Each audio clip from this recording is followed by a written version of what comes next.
नमस्कार दोस्तों, स्वागत है आपका मेरे YouTube चैनल स्पेशल एजुकेटर गौरव में। पेपर क्वेश्चन की सीरीज़ में आज मैं लेके आऊँगा आपके लिए एक और क्वेश्चन। वो है विकास को प्रभावित करने वाले सिद्धांत व कारक। विकास के कौन कौन से सिद्धांत उसको प्रभावित करते हैं, कौन कौन से सिद्धांत उनके बारे में बात करेंगे। बच्चों के अवलोकन से एकत्रित ज्ञान से कुछ सिद्धांत सामने आए हैं।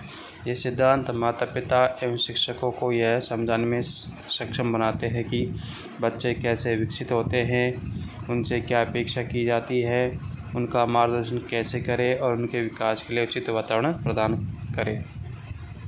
ठीक है, इन बच्चों का मार्गदर्शन कैसे कर सकते हैं, अपन उनके विकास के लिए कैसे उचित वातावरण प्रदान कर सकते हैं, इसके बारे में इसमें बात करेंगे। तो पहला सिद्धांत है विकास की दिशा का सिद्धांत। इस सिद्धांत का यह मानना है कि बालकों का विकास सिर से पैर की तरफ होता है।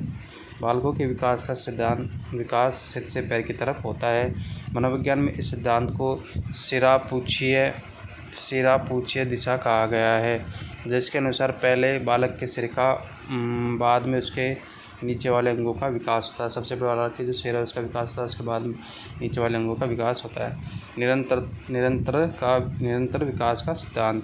इसमें विकास अचानक नहीं होता, बल्कि विकास की प्रक्रिया धीरे धीरे पहले से ही चलती रहती है। इसमें क्या होता है, विकास अचानक नहीं होता है, बल्कि विकास की प्रक्रिया धीरे धीरे पहले से ही चलती रहती है, परंतु इसकी गति में बदलाव आते रहते हैं। अर्थात कभी विकास तीव्र गति से तो कभी निम्न गति से होता है। अर्थात जो विकास है कभी तीव्र गति से होता है, कभी निम्न गति से होता है। अगला है तीसरा व्यक्तिगत भिन्नता का सिद्धांत। इसमें विकास प्रत्येक व्यक्ति में भिन्न भिन्न तरीके से होता है। दो व्यक्तियों में प्रतिक्रिया एक जैसी नहीं देखी जा सकती। जो दो व्यक्ति हैं उनमें प्रतिक्रिया एक जैसी देखी नहीं जा सकती।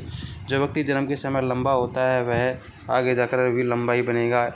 एक ही उम्र के दो बालकों में शारीरिक, मानसिक व सामाजिक विकास विभिन्नताएं जिस पर देखी जा सकती हैं।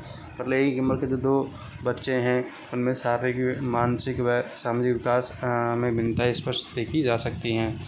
अगला है विकास क्रम का सिद्धांत। इसमें व्यक्ति का विकास निश्चित क्रम के अनुसार ही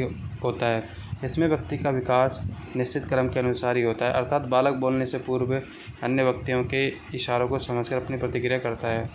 इसमें जो विकास का मतलब कि निश्चित क्रम के अनुसार होता है। अर्थात बालक बोलने से पूर्व अन्य व्यक्तियों के इशारों को समझकर अपनी प्रतिक्रिया व्यक्त करता है। बालक पहले स्मृति स्थल में सीखता है और फिर बोध स्तर और बाद में क्रिया करके सीखता है। परस्पर संबंध का सिद्धांत।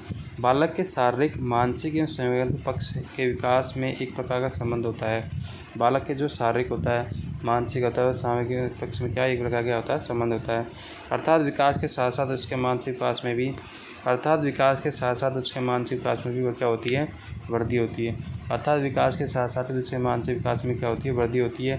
और जैसे जैसे उसका मानसिक विकास होता रहता है वैसे वैसे उस मानसिक क्रिया रूप में परिवर्तन होता है। और जैसे जैसे उसका मानसिक विकास होता रहता है वैसे वैसे उस मानसिक क्रिया को मानसिक विकास क्रिया के रूप में परिवर्तन करते रहता है। अगला है छठा, समान प्रतिमान का सिद्धांत। इस सिद्धांत में व्यक्ति का विकास किसी विशेष जाति के आधार पर होता है। जैसे व्यक्ति या पशुओं का विकास अपनी कुछ विशेषताओं के अनुसार होता है। वंशानुक्रम का सिद्धांत। इस सिद्धांत के अनुसार व्यक्ति का विकास उसके वंश के अनुसार या अनुरूप होता है। अर्थात जो गुण बालक के माता पिता दादा में होते हैं वही गुण उनके शिष्यों को मिलते हैं। मतलब माता पिता दादा के गुण किस में आते हैं, बच्चे में आते हैं। अगर उनके वंश में सभी की लंबाई ज़्यादा होती है तो उनसे होने वाला बच्चा भी लंबा ही होता है। पर्यावरणीय सिद्धांत। यह सिद्धांत वंशानुक्रम सिद्धांत के अनुरूप है। यह मानता है कि व्यक्ति का विकास उसके आसपास के वातावरण पर निर्भर करता है। जो व्यक्ति का विकास है उसके उसके आसपास के जो वातावरण है उस पर निर्भर करता है। अर्थात जिस प्रकार का वातावरण होगा व्यक्ति का विकास भी उसी के अनुसार अग्रसर होगा। मतलब जैसा वातावरण होगा उसी के अनुसार बच्चे का जो भी विकास है उसी के अनुसार होगा। तो आइए दोस्तों, हमने पढ़े हैं 8 सिद्धांत पढ़े हैं।